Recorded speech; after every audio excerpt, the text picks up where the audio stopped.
अगर आपने पहली बार प्राइस कोट कर दिया तो उसके बाद फायदा हो या नुकसान, आपको उस कीमत पर सर्व करना चाहिए। तो रिफंड करने से उनका लॉस नहीं होता, उल्टा कस्टमर के माइंड में उस ब्रांड के प्रति एक बहुत अच्छी इमेज बन जाती है। ये लोग समझते ही नहीं क्योंकि इनको बिजनेस सेंस ही नहीं, नॉलेज ही नहीं है। Hello and good evening everyone, मेरा नाम राजन है। मैं एक मार्केटिंग और ब्रांडिंग एक्सपर्ट हूँ। डिस्कस के 42nd एपिसोड में आप सभी का स्वागत करता हूँ। आज बात करता हूँ मुनाफाखोरों की। बड़े मुनाफाखोर जो देश के, उनके बारे में तो आप सभी जानते हैं। वो काफ़ी चीज़ों के रेट को कंट्रोल कर लेते हैं। जो सही कीमत तक आप तक चीज़ें पहुँचनी चाहिए उसको पहुँचने नहीं देते। लेकिन मैं बात करता हूँ छोटे छोटे मुनाफाखोरों की, जिस पर क्या है, मैंने वीडियो भी बनाई थी कि ऐसे तो धंधा बर्बाद कर लोगे। यहाँ पर वो उसका लिंक है, आप चेक कर लेना आई बटन में, है ना। तो आप प्लीज़ इस वीडियो के बाद उस वीडियो को भी ज़रूर देखें, जिससे कि आपको पता चलेगा। इस वीडियो में मैं बात ये करना चाहता हूँ जो कि उससे ही रिलेटेड है। कुछ छोटे छोटे दुकानदार जो होते हैं ना, ये बड़े अकड़ू टाइप के होते हैं, जिनको कस्टमर की वैल्यू नहीं पता होती है। ये लोग क्या करते हैं, आप सेम चीज़ उनसे अगर किसी चीज़ का प्राइस पूछे तो आपके लिए कुछ और बोलेंगे, किसी और के लिए कुछ और बोलेंगे, किसी और के लिए कुछ और बोलेंगे। ऐसा तो धंधा बर्बाद हो जाता है। एग्जाम्पल के लिए एक कोकोनट सेलर लीजिए, उसके पास बहुत बड़ा ढेर होता है कोकोनट का।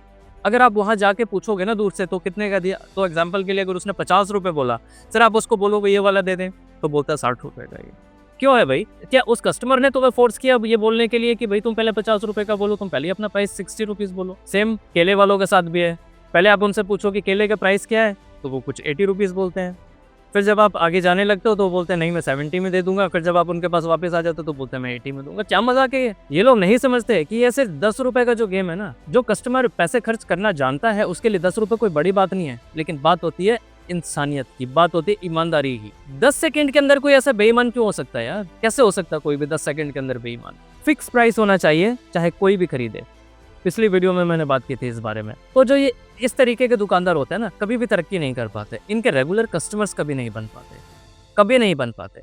मैं अपना एक पर्सनल एक्सपीरियंस बताता हूँ। एक बनाना सेलर, जिससे मैं पिछले 5 सालों से रेगुलर बनाना खरीदता था। मैं जब भी बनाना खरीदना होता है मैं उसी से खरीदता हूँ, नो मैटर व्हाट।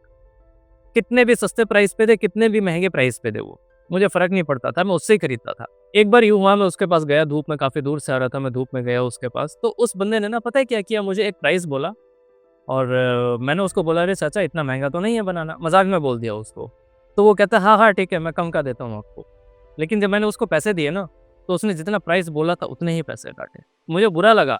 बुरा इस बात का नहीं लगा कि उसने 20 रुपीज़ मुझसे एक्स्ट्रा ले लिए, नहीं, कोई फ़र्क नहीं पड़ता मुझे भगवान की दुआ से।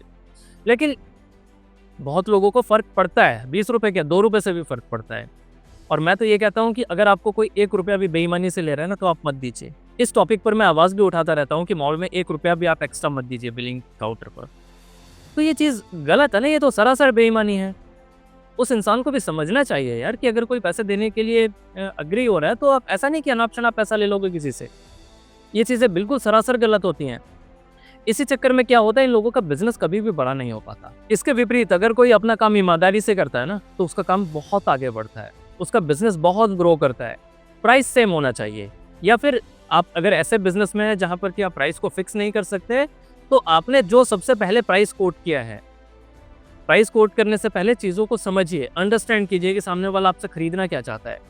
अगर आपने पहली बार प्राइस कोट कर दिया तो उसके बाद फ़ायदा हो या नुकसान, आपको उस कीमत पर सर्व करना चाहिए। चाहे आपका कोई प्रोडक्ट हो, चाहे सर्विस हो, आपको उस तरीके से सर्व करना चाहिए जो प्राइस आपने कोट किया है। क्योंकि बहुत सारे बिजनेसेस मैंने ऐसे देखे हैं जिनका प्राइस भी बिल्कुल ठीक है ना, पॉपुलर भी बहुत अच्छे हैं, और अगर उनका कोई एक आधा प्रोडक्ट ख़राब भी निकल गया तो भी वो इमीडिएटली रिप्लेसमेंट कर देते हैं या फिर रिफ़ंड कर देते हैं।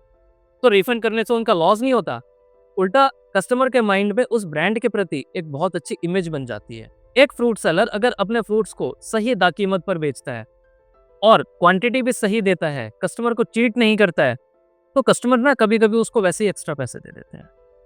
मैं खुद कभी कभी 10 रुपये 20 रुपये एक्स्ट्रा पे कर देता हूँ। मुझे मतलब कि अच्छा लगता है कि कोई ईमानदारी से बिजनेस को कर रहा है।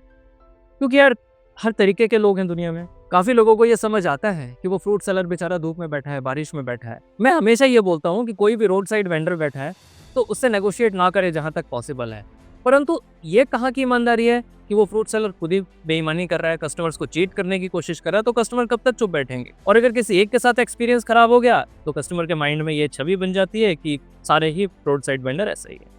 परंतु ये भी सच नहीं है, पांचों उंगलियां बराबर नहीं होती। इसी तरीके से सारे कस्टमर खराब नहीं है और सारे दुकानदार खराब नहीं है। हाँ, ऐसा भी है कि कुछ कस्टमर बात बात पे झगड़ा कर लेते हैं दुकानदारों से, तो वो भी नहीं करना चाहिए। हर तरीके के लोग हैं यार, तो सिचुएशन को देख के बात करनी चाहिए ना।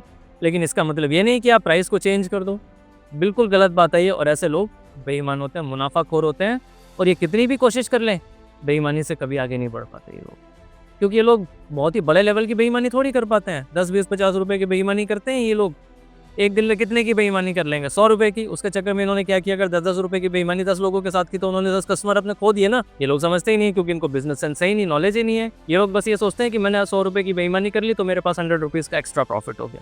अरे नहीं हुआ यार, तूने 600 रुपए का नुकसान कर लिया, तूने अपने 6 कस्टमर 10 कस्टमर खो दिए। ये चीज़ ये लोग कभी नहीं समझ पाएंगे, क्योंकि ये लोग इतना सोचने के लिए कैपेबल ही नहीं है, इतनी एजुकेशन ही नहीं है इन लोगों की। पता नहीं ये लोग कैसे काम करते हैं, और मैंने देखा है कि ये लोग ग्रो नहीं कर पाते हैं यार। तो कहीं ना कहीं ये चीज़ें मैटर ज़रूर करती हैं।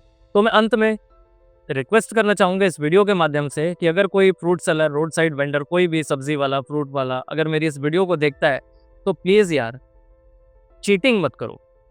सही कीमत, सही वज़न, सही क्वालिटी सभी के लिए, है ना? तो आपका बिज़नेस ग्रो करेगा। ईमानदारी से करो, ग्रो करो। मैं आपसे मिलता हूँ कल एक नई वीडियो में, नए एपिसोड में, नए टॉपिक के साथ। प्लीज़ चैनल को सब्सक्राइब कर दो, लाइक कर दो, कमेंट कर दो, शेयर कर दो। शुभ रात्रि, बाय बाय, गुड नाइट।